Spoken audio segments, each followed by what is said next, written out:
Hello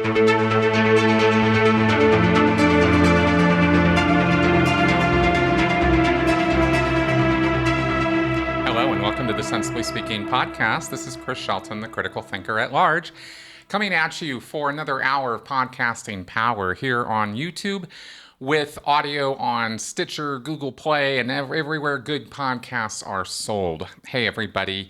You can see things are a little different if you're watching on YouTube here. I am surrounded still by boxes and things. We're moving. We're still in the process of it, actually. We'll be finishing this weekend. And so I don't have anything set up behind me here. I hope the sound is coming in okay on this. I'm recording this in my new studio space, which I'm still, as you can see, still setting up here, but I got enough going to get us going this week. So, hey, everybody. You know, I have been studying this Master's of Psychology of Coercive Control, doing this master's program on that. And I said that I would give you guys updates along the way as I am learning things, which I've been doing. And this episode is a whole episode about some things that have kind of really blown up in my sort of head or in my world as a result, I believe, of the study that I've been doing. And I thought you guys would be interested in hearing about this. And it has to do with recovery. It has to do with getting over, the Scientology experience, the cult experience. It has to do with reacclimating into the real world at a level that I have not really gone down to the depths of before. We make the analogy in the recovery world, especially in the ex-Scientology world, of onion layers coming off. If you imagine an onion and, the core of the onion being you, but then all these layers added on top, which are all the layers of indoctrination that come from a cult like Scientology, and various other places. We're all indoctrinated throughout our lives in all kinds of things. But the destructive cult stuff is the stuff that goes in that we don't really think about too much. We don't challenge it. We don't critically think about it. It just kind of goes in and sits there and doesn't really get, as one therapist put it that we were talking to this week, it doesn't really get chewed on. It doesn't really get digested. Just sort of sits there, and that information, those layers of indoctrination affect how you think, how you act, what you believe, how you see the world, and in fact, have everything to do with what you can even perceive, what you see, what you hear, what you feel. In other words, because our biases can be so strong, they can be so laid in that it can actually change our ability to perceive the objective real world. If you have, let's say, an intense prejudice or bias, which is really just another kind of bias, a racial prejudice, let's say, then every time you see the target of your prejudice or your bias, you don't see objectively a human being standing in front of you. You see a fill in the blank with your racial epithet that you use, right? To describe what you see. You see things through a haze, through a gauze, through a mesh, through a filter. And that filter is your bias. And these indoctrinated layers of onion that I'm analogizing here are what drive those biases. Well, they are the biases, so to speak. And it is possible on reflection, on critical thinking, on sort of using either through professional therapy or through education or through other means, it is possible to examine and re-examine these ideas we carry around with us and change them if we want to. They are, after all, our thoughts. There really isn't a whole lot going on in your head that you can't do anything about. I'm not saying that that it's easy. I'm not saying that it doesn't take a whole lot of work. It could take years. It's taken me years to get to what I'm going to talk about today. This podcast has been 9 years in the making. I mean, actually. So I'm not saying overnight. you're going to be able to just change things just because you change your mind. We have thought processes and action patterns and all kinds of things in us that, that drive us, and habits and routines and all that. So don't take, what I'm saying too far or too extreme or anything. I'm really just trying to make the point that if you can't do something about what's going on with you, then who else can? Really? Nobody. You have to do the work, and you have to dig in, and you have to be willing to confront and deal with some pretty ugly stuff that can sometimes be buried deep down.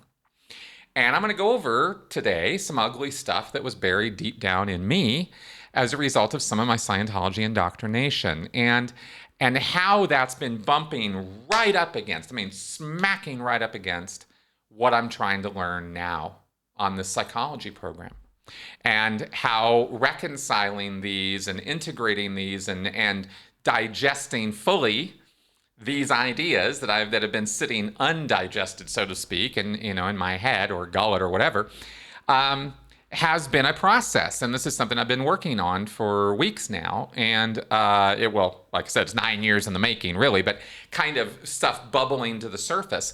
And what I'm talking about here is I'm talking about psychology and therapy.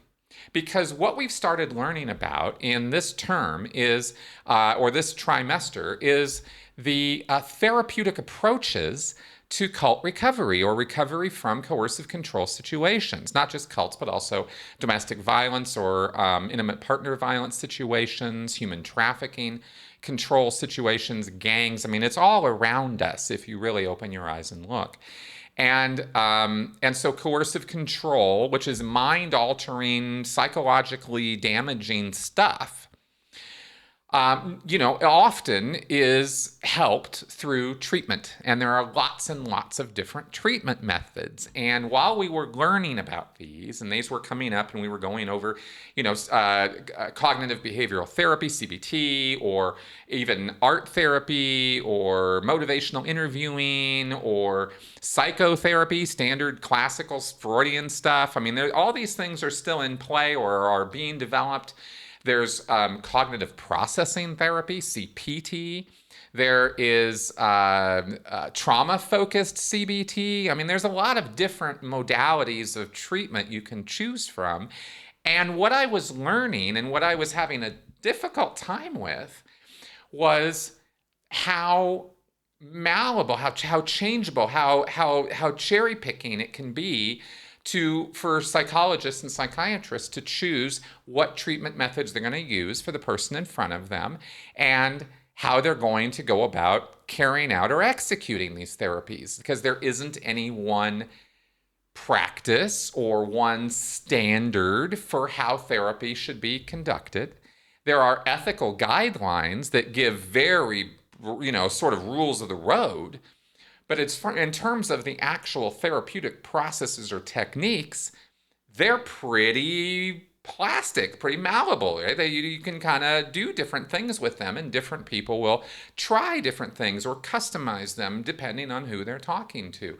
And I have, of course, said many times that it is an individual activity. It's an individual effort when you're dealing with a person in front of you who has, let's say, come out of a domestic violence or a destructive cult situation, and they are traumatized, they're stressful, they are anxious-ridden, they're maybe even a little paranoid, they are confused, upset. There's a lot of things going on there. You have to deal with that individual, and you have to look at their upbringing, their problems, what their qualities, their attributes, their pluses as well as their minuses, because everybody brings those too. We focus on the negative, but in terms of therapy, you also have to accentuate and talk about and look at the positive as well. And this is the job of the therapist. Now, I'm not, by the way, in training to become a therapist. But this learning, this education is vital to learning about coercive control and how we deal with it. So that's why I'm learning about this stuff. And of course, I do counsel people a little bit. When I use that word very generically, I don't mean that I do it professionally or that I make a practice out of it. I haven't hung out a shingle or anything, but people do contact me all the time asking me for help or assistance or advice about this, that, or the other thing, and I'm more than happy to give it. And this learning that I'm doing is only helping me to see how I could help better, how I could be less judgmental, how I could be a little more broad in my view of people and how they act and what they want and what they're looking for. You know, there have been all kinds of new ideas and things presented to me in looking at these therapies. Like, for example, this really blew me away.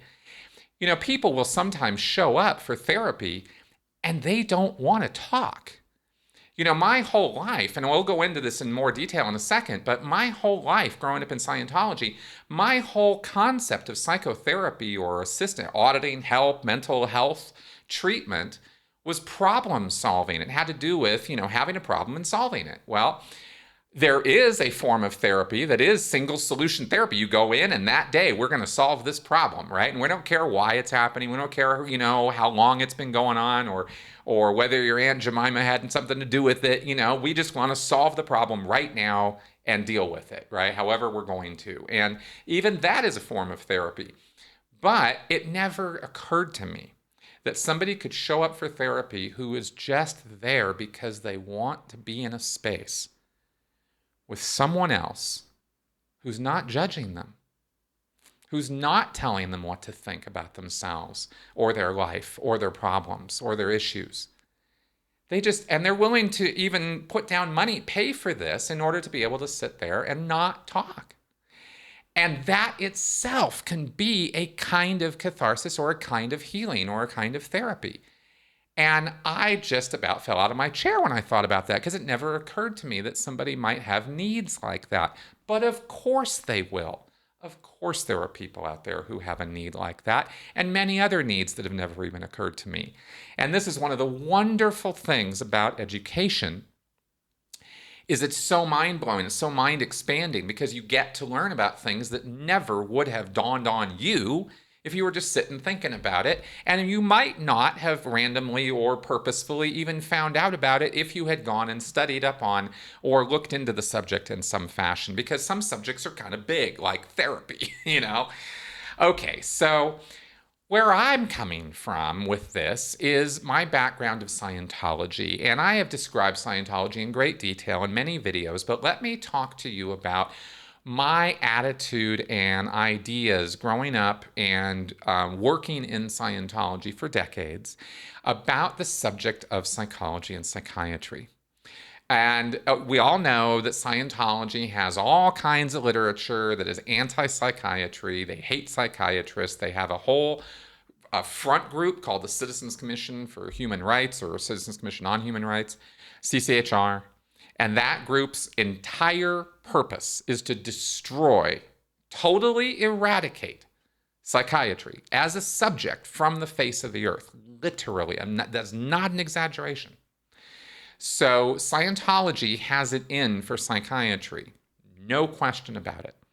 And I thought it might help if I were to read to you from the scriptures, as I am sometimes wont to do, and to give you a little bit of background on what I was indoctrinated in with psychology and psychiatry.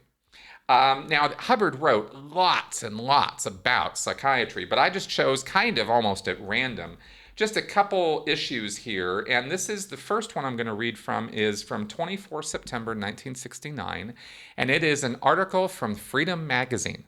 Freedom Magazine is now pretty much an outlet of the Office of Special Affairs, the Scientology Dirty Tricks Division.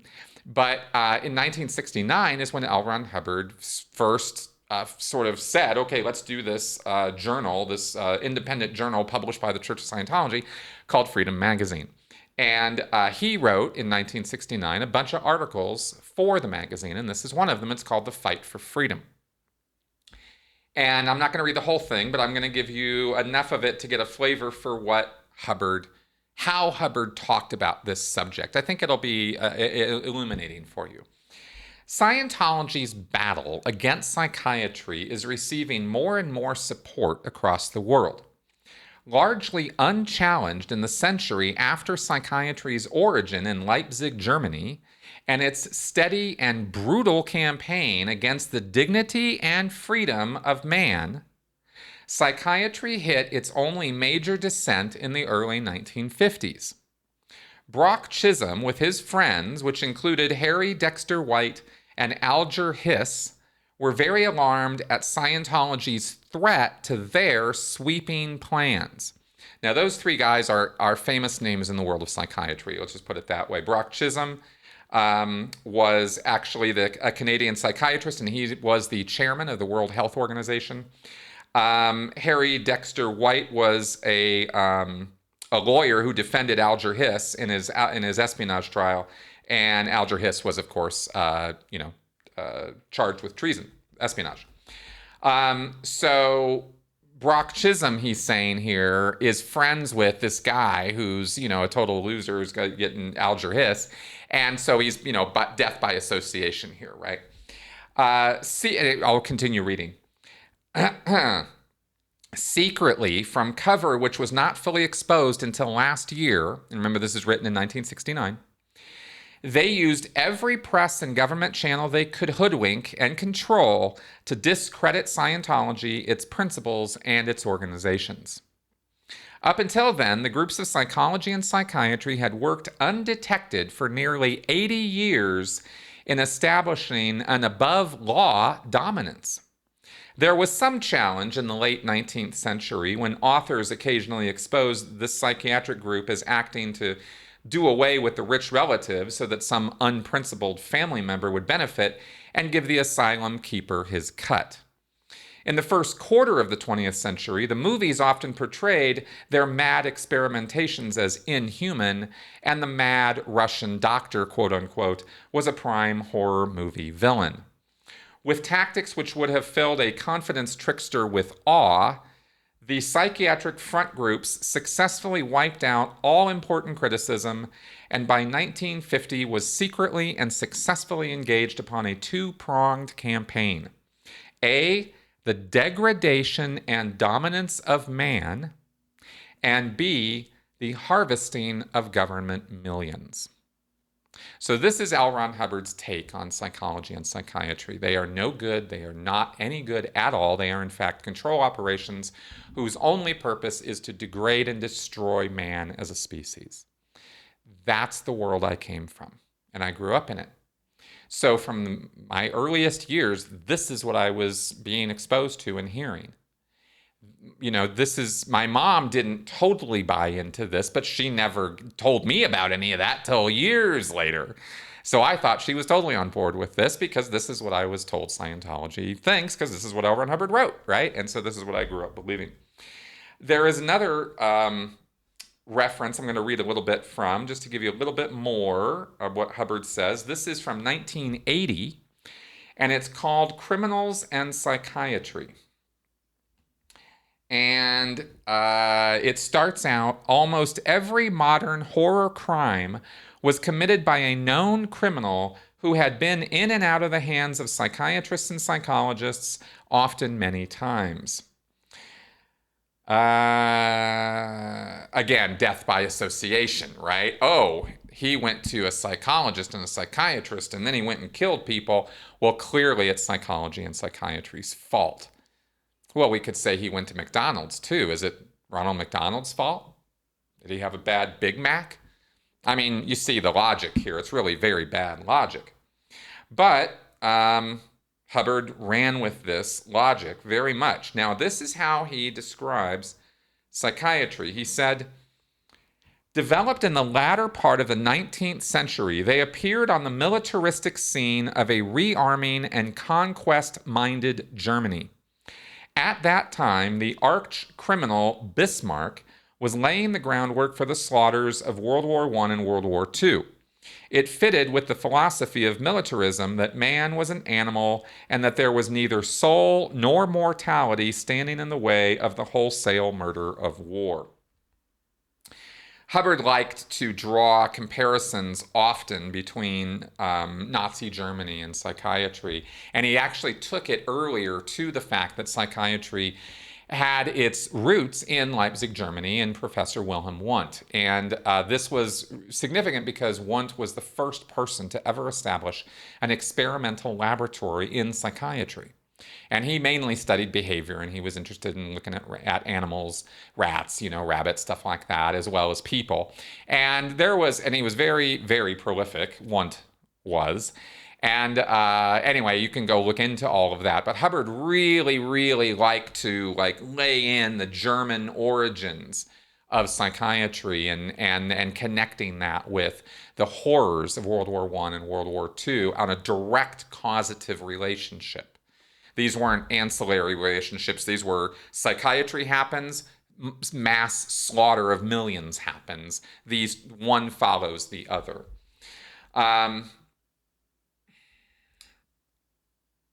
Yeah, he said that, psychiatry and psychology find avid support from oppressive and domineering governments.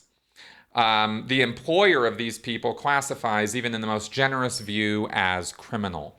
So really all I'm trying to get across here in reading these to you is that I really want to get across how Hubbard didn't just lambaste psychiatry because it wasn't workable or that it didn't cure mental illness.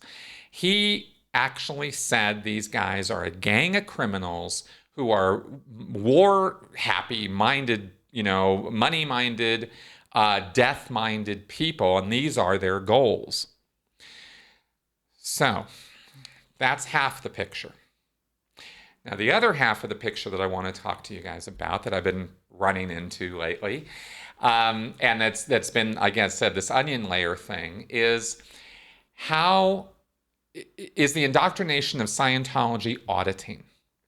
Now, I've talked about auditing in great detail and case supervision and how auditing is done and how it's carried out. The thing I want to highlight today, and then that was going through my mind and that I kept running up against when I was reading and when I was learning about treatment modalities for cult recovery, was the standardness, the way that Hubbard would describe and talk about how psychotherapy should exist and the system he developed, which was based on the basic principle that there is really only one right way to do something. This was a big thing with Hubbard. It's a fundamental principle of Scientology that there is really only one right way to do a thing, whatever that thing is. Painting a boat, cooking a chicken, auditing a pre-clear, same. There's one right way. And Hubbard emphasized over and over again that the technology, the methods, techniques, guidelines, principles, procedures of Scientology are to be executed exactly as they are written down and described. And you are to practice them through drills until you have it perfect. And then you go into an auditing session as the auditor I'm talking about. I'm not talking about the pre-clears, I'm talking about the auditors. They have to practice until they're perfect. And then they have to go in and they have to execute the directions or the commands. They have to carry out the procedure of auditing. And the attitude of an auditor, the way it's sort of considered in Scientology, is that the auditor is a delivery system for Hubbard. Hubbard is the one who wrote the questions or the commands. Auditors sometimes have to wing it and figure out questions or commands or customize things to the person in front of them. But the processes and procedures of Scientology are very exact. Very rarely or very, very infrequently are you being asked as an auditor to do a lot of thinking. It's a very rote process in many, many ways. There are places, no question about it, where you're going to run into situations that you're going to have to think and think fast and figure out how you're going to solve this problem, because the procedures create problems. They don't necessarily solve them. That's one of the problems with Scientology, of course, is it's not a very workable psychotherapy, and in fact, it's quite destructive. But what I'm trying to get across right now is this principle that there's only one right way to do a thing. And you can see immediately, based on what I was saying earlier about how psychotherapy in the real world is done on a very customized, roll-your-own sort of approach in many, many ways. I'm not trying to denigrate it by saying that. I'm just describing in general terms how psychologists and psychiatrists approach their profession. They have all these treatment modalities to choose from. They've got a person in front of them who's coming in with his particular issues or her particular problems, and they have to decide which modality is best for this person or combination of modalities, and that's how they go about treating this person. And that might involve pharmaceutical solutions for psychiatrists, as well as therapy talk-based solutions or art-based solutions, or in any number of different things that people can get up to in doing therapy in psychology. In Scientology, it's very not that. It is a very production line sort of activity, and we have this thing called the bridge to total freedom. And someone, I'm going to use this because somebody gave it to me the other day and I thought it was great, is the bridge to total bankruptcy is what it really is. So thank you for that. But this bridge is a step-by-step, laid out very exactly set of processes or procedures that are going to be done on you on what's going to be considered a therapeutic basis. And you'll spend lots and lots of money and hundreds of hours eventually doing this processing work, this auditing in Scientology. Excuse me. And so where I obviously ran into huge issues and was really doing my nut trying to sort this out was between this ideal standard. See, I know, and I've known for 9 years, that Scientology is bullshit, right? It's bunk. The auditing processes don't work. They are not helpful in a long-term permanent way. They are certainly not doing what they purport to be doing. And this is not to say that nobody's ever had any gains from them. Of course they have. But I'm going to be firm on the fact that auditing is not doing what it claims to be doing. And I'm on pretty solid ground on that because the whole thing is a very subjective experience. Now, so is a lot of psychology and therapy, right? But they're not, see, on the end of the difference is that in the area of psychology and psychiatry, they're not over-promising and under-delivering. If anything, they're taking great pains to try to not do that, to do the exact opposite, under-promise, and then try to over-deliver. Scientology is the exact opposite. They over-promise, they'll promise you the sun, moon, and stars, and they deliver to you, a thimble of lead. I mean, it's awful. There's nothing, you're not really getting anything at all out of what you're paying for, and that's the problem. And in fact, you could actually end up being even worse off as a result, which is pretty bad. Okay, so I was hitting up against this, and it was interesting because for a while I didn't recognize that this is what was going on. And this is the hard thing about the recovery process. And I'm sure a lot of you out there who are listening to this will appreciate this because you probably lived through your own experiences of this, where it takes a little while. Everything I'm describing to you right now has taken me a couple months to figure out because I've just been like, ugh, right? And you don't know where the confusion and the stress is coming from exactly. I'm reading these university, I'm attending these university classes, I'm listening to these lectures, I'm reading this material, and I'm like, this just isn't right. There's something wrong about this. I don't like this. This isn't, there's something off here. And I couldn't put my finger on it. I couldn't figure out what it was. It seemed wrong that it was so customizable, that there was no standard to the methodologies and procedures of psychology and psychiatry. That was what I was having the mental struggle with because of this earlier indoctrination. And, and I had to think about this for a while because once it started dawning on me where it was coming from, I was like, oh, okay.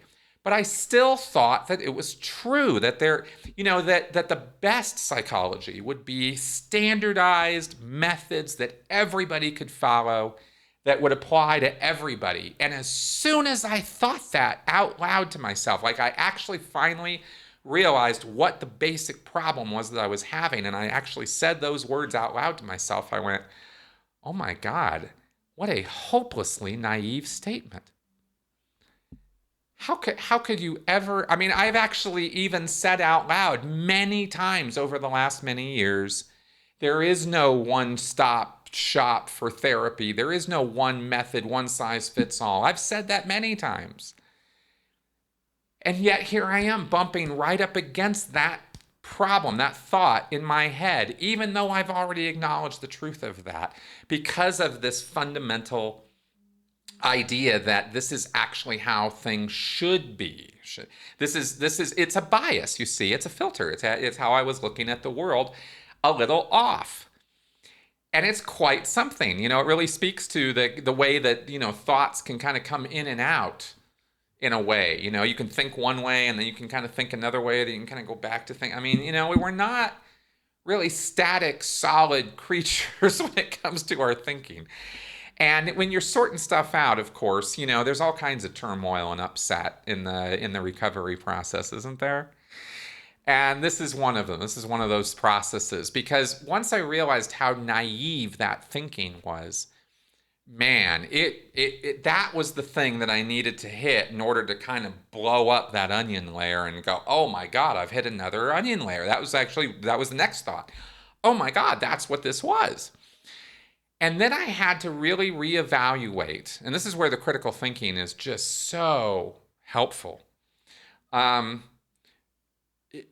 all the work I've been doing all these years on trying to be a better critical thinker, and it really comes into play.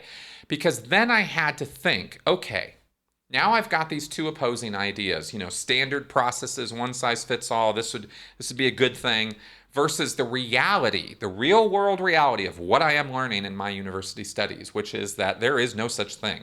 And in fact, everybody is wildly different. And science and psychology and psychiatry are incredibly new subjects. And then I started thinking, I went from thinking this one size fits all thing is a template I should overlay over this, over these therapy models I'm learning, and I should learn how to, what's the technique, what's the procedure, and how should I do it standardly, right? And I went from that to going, oh, wait a second. This thing is still so young, still so developing. We are still in its infancy. And there's been a lot of screwing around over the last 100 years with psychology and psychiatry, if we're going to be really honest, of course. The behavioralism and lobotomies and the electric shocks and the horror stories of Bedlam back in the day. I mean, people have been screwing around with other people in a really abusive, destructive way under the guise of helping them for a long time. Now, we've come past that now. We're out of that barbaric era. But we now have still tons of question marks, so many question marks still. And this is why the treatments are still so uncertain, so unsure, so seemingly random. But the thing is that in its infancy, I think any science kind of looks like that. Because if you look at, I happen to have a friend who's an evolutionary biologist, and I've had long talks with him in the past about the subject of evolution and how there are varying competing schools of thought amongst evolutionary biologists. Because you have epigenetics as a subject matter that has come up in the last 20, 30 years. And you have people who are pre-epigenetics who fight that. And they, no, man, epigenetics not a thing.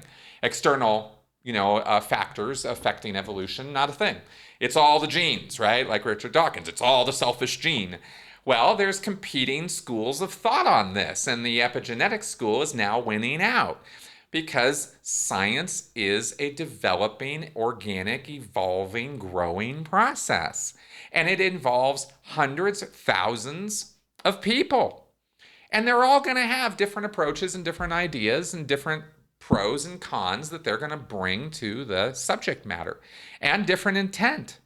Some are going to be, very research-oriented. Others are going to be more therapy-oriented or help-oriented or world-oriented, social versus individual versus education versus lab work versus, there's lots of places to fit people, lots of niches within the world of any science. So all of these things are going to clash. We can't expect a unified movement that's just going to roll evenly forward, smoothly down the road of progress. That's a pipe dream. That's not how people work. And I'm telling you all this stuff because this is what's been going on in my head for weeks now. Is like, oh my God, right? Trying to resort this stuff out and rethinking, because I was starting to really wonder. Here's why this was important for me, is because I was starting to have real doubts and questions and problems with whether psychology and psychiatry could even be considered sciences, because the experimentation is so hit and miss. The replication problem is a problem. It's a huge one, right? The fact that experiments can be carried out on social sciences and psychology and not replicable. You carry it out, and then Joe Schmo over here tries to reproduce your results and can't. That's a problem in science. In how we approach learning and progress and knowledge. So that has to be solved. But that doesn't mean that psychology and psychiatry can't be can't be sciences, or can't be considered as sciences, or can't be pushed harder to do better as sciences. That's really the point, is we can do better. It's not a matter of, it's not doing a perfect job right now, so get rid of it, which is Scientology's approach. We don't want that. We don't want to do that. These are the subjects that are tackling what's going on up here, and they're the best we got. And if we don't like them, well, then we need to do something about that, and we can all do that. So anyway, I thought that this might be. It's a small thing, seemingly. But it was the sort of thing that was incredibly powerful for me, maybe because of the situation I'm in right now, where I'm trying to learn all about psychology now, way at a depth and layer that is much deeper than anything I had studied about it previously over all these years. I've done a tremendous amount of work learning psychology over all these years, so I haven't given it a lick and a promise. But when you go to school, you're getting it really intensively, and it's just not the same. That's really what I'm trying to say. So I thought that maybe, in a way, what I'm running into might be helpful or useful for other ex-Scientologists specifically, but also on a more general way, might be useful for everybody out there who's doing a recovery process of some kind, right? Is you're going to run into things that aren't going to look like they make a lot of sense. And they can cause a lot of turmoil, a lot of mental, frustration, confusion, upset. And I really want to stress that education, learning more, and critically thinking about your past as well as your present and your future, right? And the information that you learn it's an ongoing, constant process. And if you can develop that skill just by working and working and working on it, it's practice that does it. And you make plenty of mistakes along the way. Do not hold yourself to some kind of standard of perfection when it comes to how we think. You're going to make every mistake that can be made, just like I have many times. But it's an incremental process of improvement. It's not a rocket ride. It's an incremental thing. It's a marathon, not a sprint, I think is what I'm trying to say. And during those moments of crisis or confusion or upset or turmoil, you can introspect a bit, and you can look and see, maybe I'm running into something here from my past. Maybe this is another onion layer. And it's now time for me to deal with this, because this is kind of how the onion layers work. Is, the surface level stuff strips off pretty quickly, and then you start getting deeper, and then you start getting deeper. And then it seems basically like it takes longer for the next layer to kind of crop up. At least that's been my experience. I'm not saying this is universally how it is for everybody, but it's been how it's gone for me. And but the significance, the importance of the layers as I go deeper and deeper, becomes more broad, more relevant to every part of my life. This idea of a standard one way to do things, and there's only one right way to do it, has infected every part of my life. And it's just not true. There are many ways to accomplish almost anything. There are probably certain things that there is one right way to do it or a best way to do a thing, of course. But that doesn't mean it's the only way to do it. It doesn't mean you have to hunt half your life to find it. If you can get it done through some other method or means, then do it. You know, if it's the same product, then get it, right? It shouldn't really matter. But this idea for me was it was fundamental. And so it affected everything I did, from learning videography to podcasting to cult work to marriage, relationships. I mean, this idea really infected every part of my life. And kind of exposing it to the air and getting the chance to chew on it and look at it and think about it this is where the critical thinking and the recovery process really work. And so I wanted to give this week as an example. This is, this is a fairly short podcast comparatively, but I thought that it was important enough of a point and certainly significant enough for me to share with you guys. And of course, this is mainly targeted to those of you out there who are engaged in a recovery process. But for friends and family out there who are listening to this right now, I hope that this information that I'm giving you and my experience here can be helpful for you in helping other people, if you have family or friends who are recovering from a traumatic episode or situation, PTSD, domestic violence, etc. All of these things are still applicable. And those onion layers of false information, of wrong solutions, of indoctrination, they're gonna come up, and you're gonna want to work on stripping them off. And critical thinking and education is the way to do that. So that's my message for this week. I hope it was useful, helpful. I hope, I don't know how entertaining this week, but I wanted to get that out because I thought it would help. And it is a major reflection of the progress of my studies that this is, riling up and helping me with my own process. And that is, one of the reasons why I'm doing this program. It's not faux therapy. I don't mean it that way. But what I do mean is that education is an acknowledged part of the recovery process. And in fact, psychoeducation is almost, you can't not do it if you're going to really recover from a cult situation.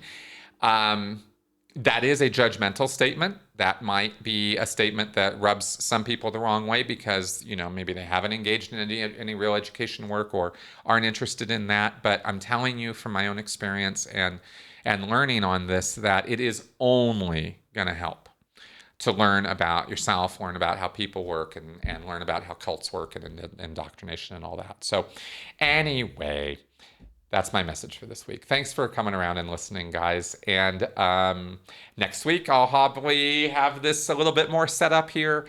And anyway, there we go. If you enjoyed the show and think that this channel is useful, helpful, should be supported, then of course you can support me through Patreon or through PayPal. Links are below in the description section of this video on YouTube, as with every one of my videos. So there you go. See you guys next week. Bye-bye.